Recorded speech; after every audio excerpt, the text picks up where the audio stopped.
address supply chain challenges, and help tribal and rural communities with their distinct transportation needs. Given the history of bipartisanship of this subcommittee, there are common interests shared by members on both sides of the aisle. As we begin the appropriations process, I look forward to working with my colleagues and with you, Mr. Secretary, to responsibly fund the government. I'd now like to recognize my good friend, the distinguished ranking member from Illinois, Mr. Quigley, for his opening statement. Thank you, Chairman. Mr. Secretary, as I'm sure you've learned, our chairman is a good friend and a very thoughtful, hardworking chairman, and we look forward to working with him and yourself on these issues. You and I have had the pleasure of connecting over the last couple of years in your capacity. You have been a great partner, and I look forward to continuing our work together in my role as ranking member. Overall, the budget request dedicates more than $108 billion to sustain our transportation networks and protect the safety of our airways, waterways, and railroads. This investment includes hiring 1,800 additional air traffic controllers, nearly $3 billion to expand bus and rapid transit to help everyday Americans travel to work, school, and health appointments, and $4.8 billion to prevent collisions, improve worker safety, and perform signal and track upgrades on our rail systems. There was a derailment again in Chicago last night, top of our minds. These investments will ensure that whether it rolls, floats, or flies, our transportation does so safely and efficiently. Now the enactment of the 2022 Bipartisan Infrastructure and Investment Act makes great strides to advance safety and modernization of the nation's modes of transportation.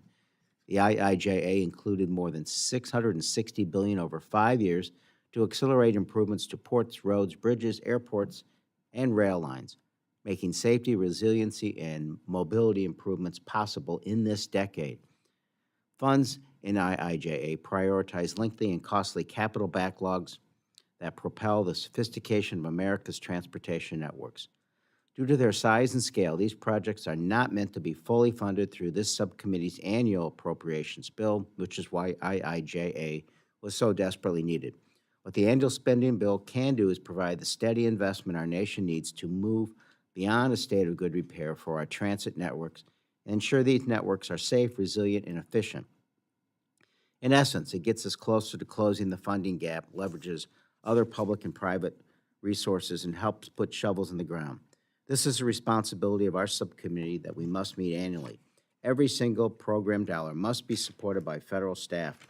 Having the necessary resources, workforce pipeline, and information technology is critical to the success of not only IIJA, but the annual appropriated funding provided by the subcommittee. Revisiting the emergence of these needs each year is critical. Mr. Secretary, what you have put forward builds on the progress we have made in fiscal year 2023. This work takes time, diligence, foresight, and great leadership. While I believe every accident is preventable, you continue to rise to the occasion to ask for and deploy timely resources and reasonable solutions when emergencies and catastrophes arise. I look forward to working with the chairman and you, Mr. Secretary, in getting to a budget agreement that does not reverse or harm the progress we have made. I want to ensure that DOT has the support necessary to meet its mission to advance the world's leading transportation system in the most safe, equitable, and sustainable way. We look forward to your testimony, sir. Thank you very much. We have the great privilege of having my good friend and old working partner on Labor H, the ranking member of the full committee, gentlelady from Connecticut, Ms. Dolores, recognized for her opening statement.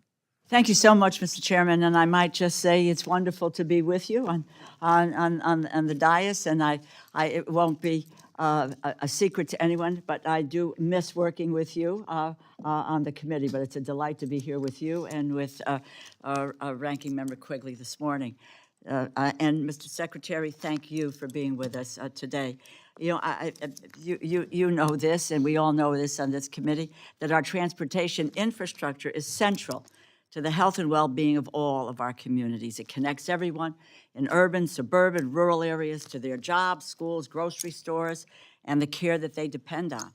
And the work that your department and this subcommittee do ensures every American has access to reliable, safe, and efficient transportation. As you will testify, and I quote, our transportation system is at a turning point. Because together with Congress over the past 2 years, you have done so much to repair our transportation infrastructure, but progress must continue. In the 2023 government funding package, this committee made robust investments in the safety and the durability of our transportation. We invested in airports, highways, transit, passenger rail, and port systems. We included $3.6 billion to ensure safe air travel and for vehicle and highway safety programs. We cut emissions, improved resiliency, and addressed inequities while creating and sustaining tens of thousands of jobs. We fought the climate crisis and generated economic opportunities for working and middle-class families. And we made strong investments in our districts through community projects. We included an overwhelming majority of requests from Democrats and Republicans through the Department of Transportation, a total of 773 projects. These projects meet the urgent needs of so many of our constituents. To build on this success, the President's request for DOT includes $27.8 billion in discretionary funding to create a safer, more equitable, and a more modern transportation system. If I can just touch on just a few of the programs important to my community in Connecticut. To make our rail infrastructure safer, more efficient, the request increases funding for Amtrak's Northeast Corridor, including the Hudson Tunnels to meet the needs of our nation's busiest and most complex rail corridor. And you increase funding through the Consolidated Rail Infrastructure and Safety Improvements, CRISI, program to make significant advancements to the safety of our rail network. You also plan to make important investments to address the roadway safety crisis, including the critical funding that would accelerate the development, and this is an area I've written to you about, of the use of female dummies in crash testing. This will start to fight the gender inequity among vehicle safety and crash victims. This budget also builds upon and helps actualize the critical investments in the President's historic bipartisan infrastructure law.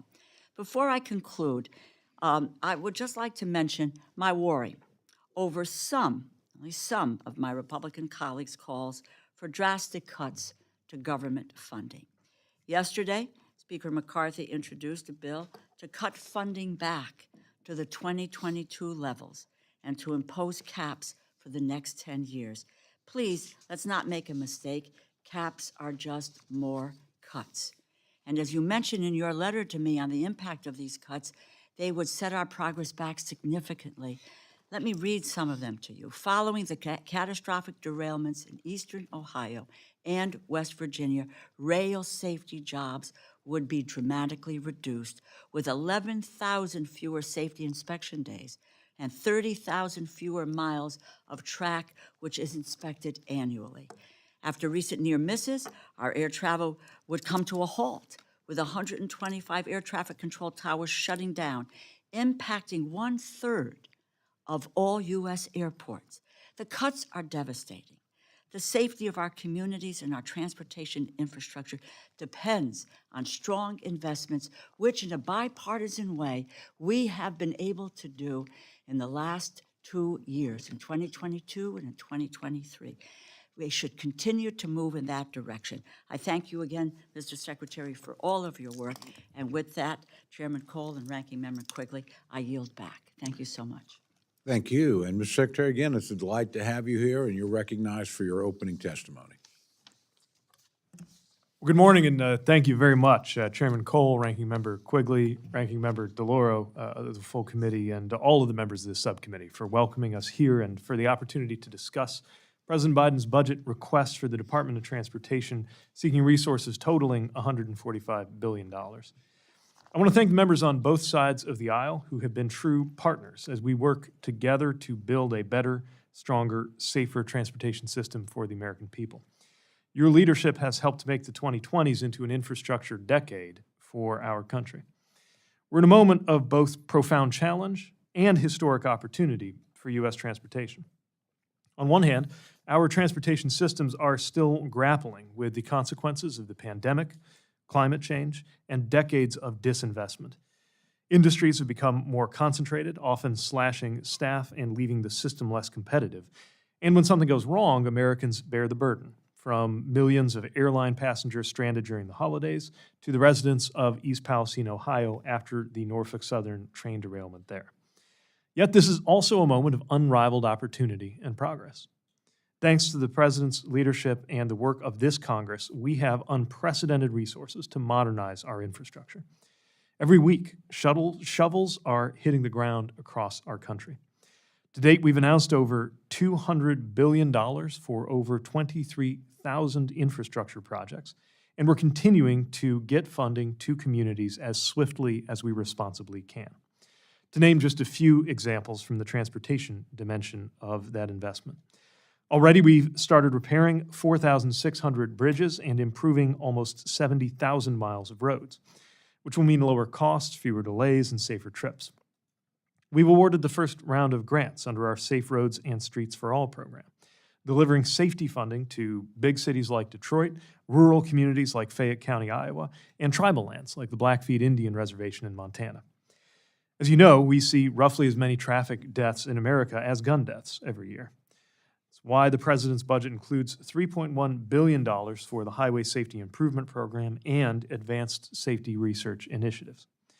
We have also advanced public transit projects across the country. This budget includes $4.45 billion for our popular capital investment grants, which have supported major initiatives like the 2 light rail extensions in Phoenix and the Red Line extension in Chicago. And the budget would give transit agencies the flexibility they need to use federal formula funding for operating expenses as they adapt to new post-pandemic ridership patterns. We've strengthened ports around the country, from smaller ones like Helena, Arkansas, and Kaskaskia, Illinois, to major ones in Portsmouth, Virginia, and New York City. Our work on supply chains has helped to cut the number of ships idling at U.S. ports from over 100 down to the single digits. And the President's budget includes $230 million for the Port Infrastructure Development Program to continue this important work. For rail, we've made nearly $18 billion available to improve service and safety, to advance more than 70 major projects, and proposed a new rule that would require a minimum of 2 crew members per train. Derailments are down compared to decades past, but it is unacceptable that we still see roughly 3 per day in the United States. That's why the President's budget includes $273 million to support FRA safety personnel and expand our inspection capabilities. I've been heartened by the recent surge of bipartisan support for rail safety, and we are eager to work with anyone who is serious about this subject. That's why we strongly support the Railway Safety Act and hope that all of those leaders who have spoken out on this issue will join us in supporting that work. Aside from funding good projects, we're also using our regulatory authorities to protect the traveling public. In aviation, we're getting airlines to honor the tickets they sell and compensate passengers fairly when there are issues. The cancellation rate has stayed well below 2% so far this year, compared to over 5% in January 2022, but there's still much more work to do. It's part of why the President's budget includes $24.8 billion, which will help to hire new air traffic controllers, improve airports, and modernize critical systems. In short, there's a great deal of work underway and a great deal yet to be done. Our transportation system is at a turning point. We're finally in the process of renewing its physical foundations, but we're also grappling with serious vulnerabilities that pose real danger to workers, families, and communities. In 2021, Congress demonstrated that it could deliver the transformative bipartisan infrastructure law that had evaded our predecessors for decades. Now we need to bring that same dedication to sustain those investments in America and ensure that they reach every person and every community. Thank you very much for the opportunity to be here again, and I look forward to your questions. Pretty impressive, Mr. Secretary. It's right on the button. So thank you on time. We strive for on-time performance. Before we go into questions, let me quickly do some housekeeping. As I'm sure the Secretary is aware, and I know the members are, we're in the midst of votes right now. We're going to try and operate the hearing continuously, so you come and go as you need to, but we want to be respectful of the Secretary's time, and I don't want us to have to adjourn and then come back and stay longer. And I know a lot of you, of course, have flights to catch on the final day of the week. So, again, we're just going to move along as best we can. You decide when you come and go and what you need to do. And let's accommodate the Secretary so he can get out here on time as well. Mr. Secretary, let me begin. And one of the things that all appropriators, regardless of party and any other opinions they have, hate are continuing resolutions because it essentially sidelines us from doing our job and allocating resources, making adjustments, doing the things we need to do to deliver for the American people. I know this causes a lot of problems for you as well. So I'd like you just to educate the committee as to what the consequences of a continuing resolution would be for the Department of Transportation. Well, thank you for the question. We certainly share that bipartisan view. A full-year continuing resolution would have a number of negative impacts on our department's ability to do our work. I'll highlight a few. One, no additional funding to support increased air traffic control hiring, something that we have proposed in the '24 budget, which is important in order to have the right level of certified controllers and prevent staffing issues from contributing to delays. There could be delays in modernizing essential technology infrastructure supporting the national aviation system, including systems like the NOTAM system that caused trouble earlier this year. Over $1.7 billion in authorized surface transportation grant funding supporting infrastructure projects and safety initiatives would not be available to the states because the obligation limitation would be held to those fiscal '23 levels. And we would see, of course, increased pressure on our operational and administrative funding across the board because we have those inflationary issues and pay increases that go with them. So certainly something that would cause a lot of concern and would frustrate us in our mission. Thank you very much. As you know, many of the large discretionary grant programs through the Department of Transportation are required to submit a benefit cost analysis, or BCA, in their grant applications. BCA can be a valuable resource for the department when evaluating the benefits and costs associated with constructing an infrastructure project. However, I've heard the BCA calculations disproportionately affects tribal and rural projects, and they're having difficulty meeting the thresholds. From my understanding, if an applicant has a benefit ratio cost of less than 1, the department will not consider the project.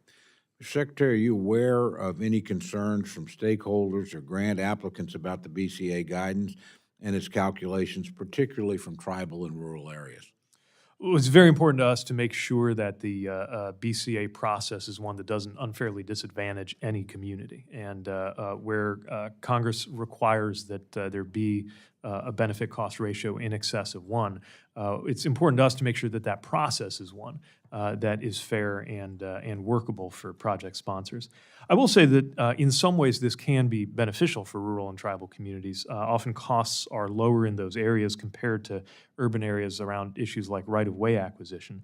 And often transportation system users in rural or tribal areas lack existing alternatives, which means the benefits loom large too. But I'm very conscious of the ways in which there can be unintended consequences of the way that BCA computations are done, and we're frequently revisiting them to make sure both the process and the substance of it puts no one at an unfair disadvantage. Well, we'd like to work with you on that. I can tell you I've certainly had concerns expressed from my Department of Transportation in Oklahoma, which, of course, is a rural state, that they're having a very difficult time with it. And I hear the same things from tribal governments, and as you know as well as I, the resources they have for these kinds of studies vary enormously depending on the size, sophistication, relative wealth of the tribe. So a lot of the smaller, more remote ones who actually have the greatest infrastructure needs are really disadvantaged in this situation and are frankly looking to us and this committee and honestly the department as well to figure out ways to put them in a position to be able to compete more effectively for these funds. Well, we would welcome an opportunity to work with you on that. We want to make sure that this process is, of course, rigorous, but also user-friendly. And the smaller the community or the less resources it has, the more daunting that process can be. We want to do everything we can to make sure that it's not a barrier to these communities accessing funds. Do you have specific proposals that you have in this area right now that you're considering?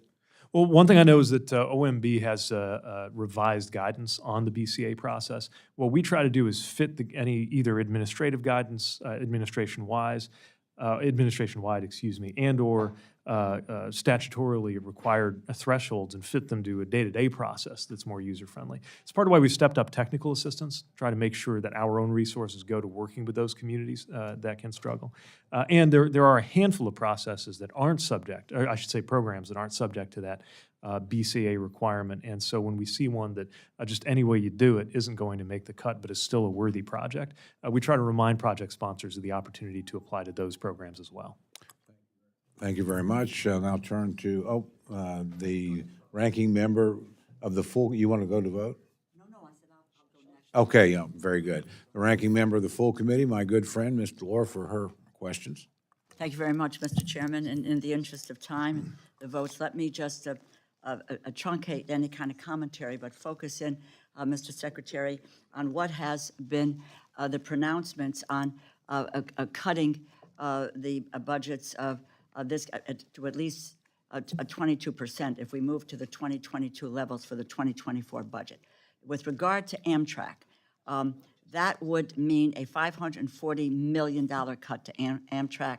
What would be the real-life impact for Amtrak to sustain this the scale of a cut? I mean, do the other two? How does the president's request support Amtrak? How can the Consolidated Rail Infrastructure and Safety Improvements, the CRISI program, and the federal-state partnership for intercity passenger rail grants program provide funding to provide critical lines for the Northeast Corridor and sustain and improve performance? Let me also add one more to that, which is really alarming about the potential to FAA and the nation's air traffic controllers if we move to these areas. So those three. I will also make an addendum. Heritage Foundation, which a number of my colleagues support, a very prestigious think tank, has talked about eliminating the rebuilding of American infrastructure with sustainability and equity, the RAISE program, federal-state partnership and intercity rail grants, capital investment grants, and phasing out the grants to the National Rail Passenger Service Corporation. So these cuts the potential of these cuts is real. It's not just speculation. So if you could just answer the questions.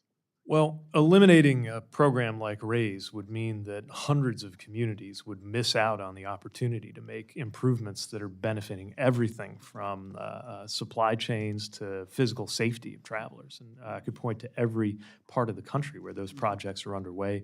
We get dramatically more, even at the robust funding levels we have, we get dramatically more demand than we can meet. And so we know that communities have a need. It would be a terrible loss, I think, to not have the opportunity to help meet that need. With regard to Amtrak, the budget requests $3.1 billion, and that's to fund base operating capital and debt service requirements. This would be in addition to the advance appropriations. Without them, I have to think that would have an impact both in terms of delaying Amtrak's progress in dealing with their maintenance backlog and issues that folks, whether they are traveling intercity or whether Amtrak is part of their daily commute, as it famously was for the president for many years, would see that, feel that, and face the cost and the burden of that. You mentioned CRISI grants. The S in that acronym CRISI is for safety. And at a moment when the country is rightly focused on the safety of our railroad systems, to put it concisely, this is the wrong time to be cutting back on railroad safety. And that's important whether we're talking about CRISI as a program or whether we're talking about the effects that the proposed cuts would have on the ability of the Federal Rail Administration to conduct the inspections that are such an important part of how they keep our railroads safe. Likewise, on the aviation side, with everything that the aviation sector has been through, I cannot imagine why anybody would believe that now is a good time to be shutting down air traffic control towers. We depend on these facilities and the workers in them to make sure that that our national aviation system is safe. And while the FAA would not allow any unsafe condition to arise, regardless of budget constraints, what would certainly happen is an effect on the cancellations and delays that sometimes happen when you don't have adequate staffing or resources to serve them. I appreciate the commentary, Mr. Secretary, and I would just say I think sometimes it's often easy to say we are going to cut 22%. It's about when you put pen to paper and you look at what the implications are as you laid out, I think there's a very big education process here in a very short period of time. I think because I do believe that particularly on this committee, on a bipartisan basis, people understand the direction that we're trying to go in. You talk about a historic moment, and we're at a turning point, and we have made serious, serious investments. This is about safety, it's about jobs, it's about our economic future. And that's what transportation is. And so but I think with the understanding of what the devastation of what we would inflict on our economy and on the public and in the public's best interest, I would work with you to help get that information out and to talk through how we may be able to really encourage people to say, we can't go down this road. Let's think about how we can deal with spending, but let's not, move in that direction. So thank you very, very much for all your efforts and your commitment to the job. So thank you. Thanks very I'm much. likely not to come back, after votes Understood. because there's others. So I appreciate being here with you this morning. Thank you. Well, Mr. Secretary, welcome. And first of all, I want to thank you for your service. As a former secretary, I understand how difficult your task is, and I appreciate your service. I also understand the responsibility you bear, being responsible for our transportation system and a secure supply chain. I'm sure we both agree that I would say it is in our best interest in national security to have a supply chain that is controlled by U.S. or our allies. I also would ask you to agree that energy independence certainly would be a priority in our national security. Indeed. Given that, you also have a record of being an advocate for climate change. I don't think that's changed. Would you, is that a I wouldn't fair say I'm assessment? for climate change. I'm for fighting it, certainly, yes. So are you aware then that China is the largest emitter of CO2? Yes. And are you aware that China is responsible for 90% of the plastics? 90% of the plastics in the oceans come from 4 rivers in China. Are you aware of that? I didn't know that statistic, but I'm not surprised by it. Well, are you aware also that China is the largest violator of fishing regulations and laws? Yes. And of course, you're also aware of critical minerals. Yes. Are you aware that China controls, either directly or indirectly, more than 62%, in many cases, the preponderance or absolute control of critical minerals? A condition we are working hard to change in this administration. And I'm going to ask you further about that. But critical minerals, as you know, is also required for EV. Indeed. Seems to be that cobalt, lithium, in some cases germanium, is absolutely required for EV. And are you aware that to meet the demands today, that the U.S. would have to increase mining by 2,000% for 20 years to reach the demands today? Well, the chemistry of our batteries has not completely stabilized in a way that I think can be fully predicted for the next There may decade, be but innovation. there's no question that we're but going to right now. Yeah, there's no question that we're going No- to need to no source question. more minerals, both domestically and from friendly countries. Well, and that's the catch, is that we all want cleaner, better, more efficient. But your stated goal and President Biden's stated goal and my stated goal, and certainly President Trump's was the same, is that we seek energy independence. We seek energy dominance so we're not held hostage by foreign entities. Indeed. Well, how do you get to be energy independent when the components of EV today are all controlled by China? And have you done an assessment of how much mining we would have to do and where the critical minerals are and what we'd have to do in order to meet the demands of a very aggressive program to convert? And have you done an assessment? Yes, thanks for the question. While some of the finer points related to extraction are probably better answered by my colleagues at the Department of the Interior, our Joint Office of Energy and Transportation, which is jointly run by both us and the And what does the Department of Energy, assessment say since you've completed it? Well, what that work is doing is identifying different points, not just in the raw material extraction itself, but also in the refining, where we see that if we were to... But have you identified where our sticking points is? Right, so a lot of the... How to get there in 10 years? Because it seems like on the supply chain, if China controls it today, And we're putting moratorium on mines in Minnesota that have the largest nickel deposit in critical minerals. And we're not moving forward on securing the supply chain, but we're moving forward on solar cells. Well, again, the Department of Solar Energy. cells made in China. So It'd be much easier to answer So how are you your going to question figure if this out? Okay. So part of what you're describing is the motivation behind the investments that the Department of Energy has been leading in enhancing U.S. Well, domestic. I agree. There's effort, but have you identified source? Because there's a difference between practical, real, and fiction. Well, I know How are that you going to the- be independent if China produces the very components that make up EV? This is exactly why we're doing the work to produce them here in the United States. I wish you could- What are we doing on cobalt? How much cobalt are we producing in this country? The next 10 years, what do we need? And how are we going? I'm a military guy. I love plans. Great. You know I do. Well, first of all, I'd encourage you to become familiar with the private investment and the public-private partnership investment, real dollars, not just plans, that are going out through these DOE Have you read the programs. critical mineral report, the multi-agency report 2017? I have not read the 2017 multi-agency critical mineral report. I am very familiar. I'm sure you are. Absolutely familiar. Have you read the 2017 climate change report, multi-agency? I believe that's informed some of the work that is in you our read it? plans through the joint energy, but I've not read that document cover to cover, no. I would suggest that, Mr. Secretary, that you read those two documents.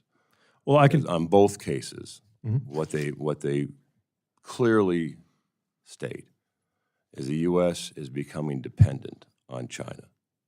which is, And unless we change the rudder, is that we will be more dependent. And unless we figure out the supply chain first, our pursuit of EV makes us more dependent on China. I would For argue solar that our action to win the EV future cannot wait. I would argue that China is already working to win EVs and that they will win if Well, we Mr. do not pursue Secretary, this. if it requires critical minerals and we don't have control of them, and China manufactures, produces, processes the very components necessary for EV, then how is that achievable to be independent if we depend on China more? And the more we press, and I'm all for the above, all the above. But before we leap blindly, there's two concerns. One is that we have clear control, either ourselves or our allies, of the supply chain, to include the critical minerals and components. Secondly is, what are we going to do when they're end of life cycle? As you know, 90%, or are you aware that 90% of the solar cells today are dumped in some landfill across the country? I'm not as familiar with the life cycle of solar cells, but I would emphasize one of the most important things to bear in mind when we think about the critical mineral sourcing and refining that goes into EV battery components is that end-of-life recycling will be a vital part of how we meet our marks. Now, of course, that's alongside the onshoring and friendshoring that we need to do, both with regard to the Unfortunately, we're going to extraction take a and refinement. recess, but the concerns, I'll end it with this, is the concerns I have are supply chain from the very beginning to the very end. What are we going to do, and does that make us more vulnerable to a potential adversary? So with that, since there's only one member and promotion by attrition, we'll have to take a quick recess, and sir, thank you for being here, and I appreciate all you do. Thank you, Congressman.